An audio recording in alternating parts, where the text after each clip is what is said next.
Hola, ¿qué tal? Buenos días, buenas tardes o buenas noches, dependiendo del hora en que vean este video. En este video haré una pequeña reseña crítica sobre el libro La aleación inestable, origen y consolidación de un Estado transformista, escrito por el historiador y analista político Pablo Ospina Peralta en el año 2015.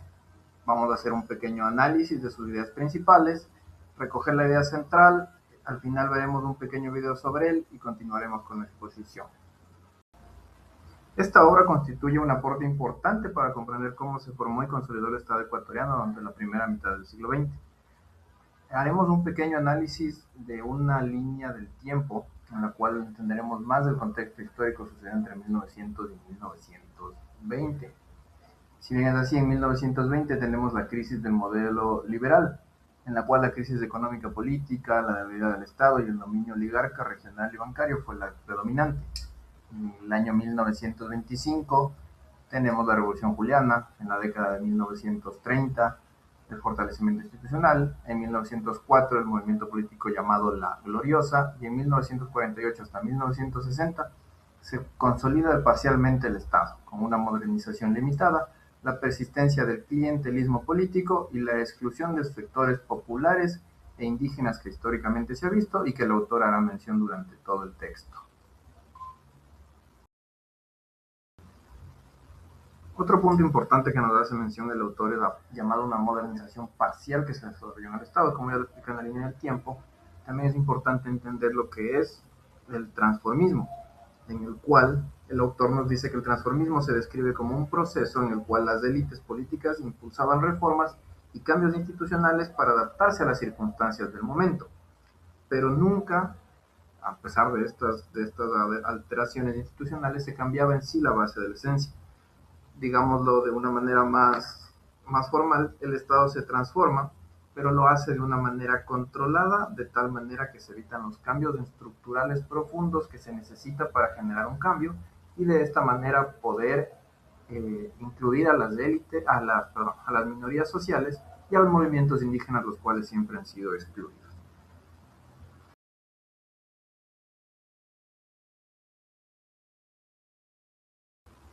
A grandes rasgos podemos mencionar que la idea central del texto de Ospina Peralta no solo se centra en el transformismo. El autor nos señala que el Estado ecuatoriano mostró una gran fragilidad institucional. La burocracia era limitada, las capacidades administrativas eran reducidas y muchas de las decisiones se seguían dependiendo de las relaciones personales o clientelares. El Estado tuvo dificultades para ejercer la autoridad de una manera efectiva sobre todo el territorio nacional, y otro elemento fundamental es la exclusión social. Aunque sí existieron procesos de modernización durante mucho tiempo en amplios sectores de la población, especialmente campesinos e indígenas, no generaron la conciencia que necesitaba y permanecieron aún al margen de los beneficios de dichas transformaciones. Como ya lo mencionamos, durante este proceso se vio una completa modernización y la creación de nuevas instituciones públicas para la administración estatal, pero todo se vio manejado únicamente por el clientelismo en el cual las élites manejaban todo a su contexto y a su beneficio. Desde un análisis crítico, esta obra nos da la capacidad de poder conectar la historia, la economía y la política dentro de una explicación coherente para poder entender la historia de cómo se formó nuestro Estado hasta la actualidad. El autor nos narra cómo estos acontecimientos históricos desarrollaron una expresión estructural que nos permite comprender las causas profundas de los problemas institucionales que aún aquejan a nuestro país. En conclusión, La aleación inestable es una obra fundamental para comprender la formación histórica del Estado ecuatoriano. Pablo Ospina nos demuestra que la consolidación estatal estuvo marcada por tensiones entre modernización y conservación del poder estatal. En la modernización tenemos como la creación de las nuevas instituciones, como el Banco Central, la burocracia, una mayor intervención del Estado, y en el poder tradicional tenemos a lo que se llama clientelismo. A pesar de algunas limitaciones, el texto mantiene aún una gran vigencia y constituye una referencia importante para analizar los desafíos políticos e institucionales que atraviesa el Ecuador actualmente. La lectura nos permite reflexionar sobre lo importante de estudiar el pasado para entender los problemas actuales. A continuación veremos un video de una clase magistral que nos da el autor, en el cual explica cómo estas situaciones y todo lo que le explico aún tiene injerencia en los movimientos sociales como CONAIE en los movimientos sociales y toma de decisiones que tiene el gobierno en base a las cosas que puede generar los movimientos sociales de indígenas y cómo las transformaciones son a mediano plazo. Las bandas más radicales de la CONAIE nunca tuvieron el respaldo de una fuerza social suficiente como para transformar el conjunto de la sociedad. Por lo tanto, fueron una expresión de victorias parciales. Y esas victorias parciales no se podía decir, ah, no, yo como soy puro, no voy a aceptar ninguna victoria parcial y me voy a quedar solo esperando que se haga la revolución y venga el summa causa directamente al día de mañana. Eso no podían decir. Tenían que aceptar las victorias parciales, y el problema es que esas victorias parciales, esas herramientas, esos proyectos, esas instituciones, esos aliados, tenían que ser utilizados para acumular más fuerza. Pero llegado a un punto, no pudieron acumular más fuerza. La CONAIE no podía hacer el cambio solo. La CONAIE jamás tuvo apoyo de la costa. Siempre fue débil en la costa. Jamás tuvo mayoría en las ciudades. Y sin las ciudades y sin la costa, no es posible hacer un cambio en el país profundo.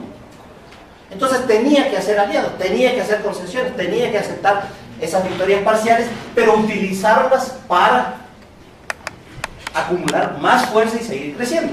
El punto es, ¿por qué no pudo acumular esa fuerza para seguir creciendo? Y se ha mantenido más bien con la fuerza anterior. Entonces, ¿qué fue lo que pasó? Bueno, lo que pasó es que la propia organización indígena evidenció una incapacidad, una dificultad estructural y organizativa importante para administrar el poder político parcial, importante pero parcial, que había acumulado en las luchas anteriores.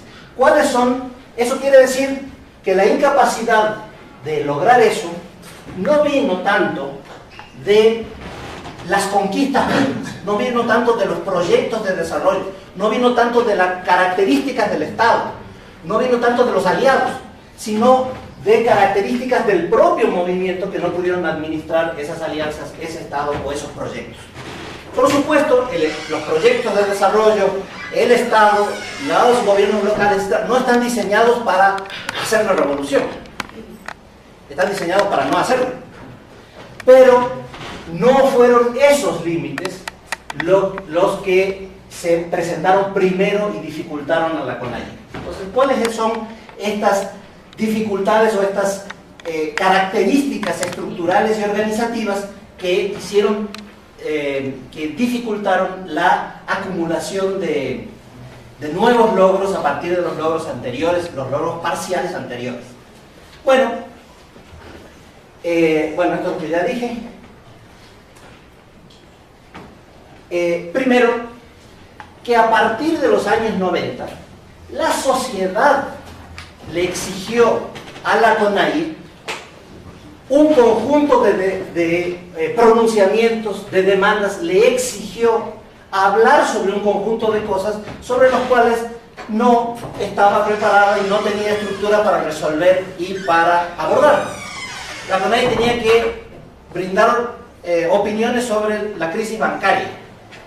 Tenía que dar, cada vez que había un problema de corrupción, se le consultaba a la CONAIE cuál era su posición respecto de la ley de descentralización, cuál era su opinión sobre la ley de régimen monetario.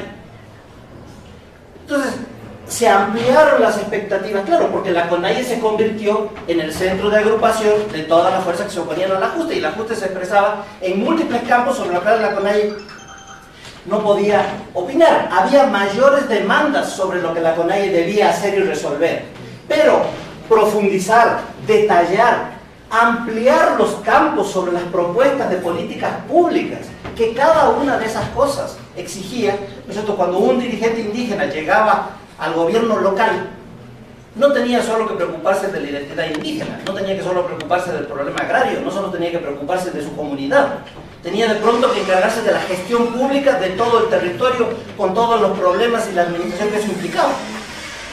Bueno, de pronto se encontró la CONAIE frente a un conjunto de temas en educación, en salud, en gobiernos locales, en tratados comerciales, etcétera, que no tenía estructura para abordar. No tenía militancia, no tenía los equipos técnicos, no tenía los equipos de apoyo, tenía que recurrir por aquí y por allá a aliados circunstanciales, a intelectuales que habían trabajado los temas y que más o menos parecía que tenían que ver, porque se encontraba de pronto ante un conjunto de demandas que no podía, que no estaba preparada para satisfacer. Pero además, y más importante todavía que la falta de equipos técnicos, era que un elemento que siempre había sido un factor positivo, valorado e importante del movimiento como movimiento, que es su variedad interna, no solo ideológica, sino que era una variedad interna basada en que el punto de cohesión de los indígenas es ser indígena, es la identidad étnica.